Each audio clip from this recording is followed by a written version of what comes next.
A Salem teenager's tragic story about a crash that killed his mother and left him with serious injuries touched many hearts. But he learned only recently that some of those hit hardest by his story were dozens of men that he'd never even met, inmates at the Oregon State Penitentiary. Now he's finding out about a big Christmas gift they've just given him. And Fox 12's Tyler Dumont shares the story you'll see only on 12.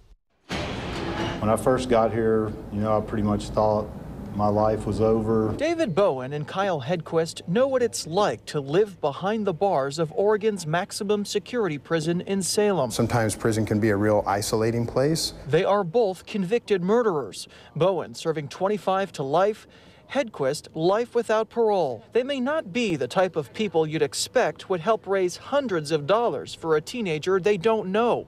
But that is exactly what they did. Obviously, it's heartbreaking. The teen the men raised money for is James Gilbert Jones.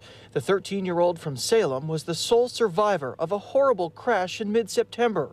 James's mom and the wrong-way driver that hit them were both killed. I teared up in my cell. I sat there, thinking, what can we do? How can I, help this family? Bowen and Hedquist came up with a plan.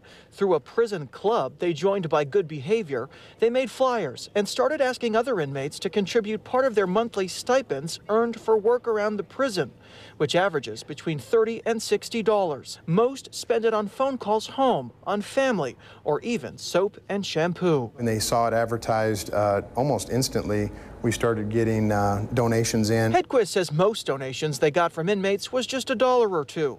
But by the end, it all added up, and they raised a total of $800. That's a lot of money. It's a lot of dollars. It's a lot of people. Just because we're in this place, we're all still like Oregonians, and a lot of guys have kids, and it's like, so that story really, I think, resonated with a lot of guys like, man, we got to do something. Just thinking, what would happen if this was my son and this happened. James now lives with his aunt.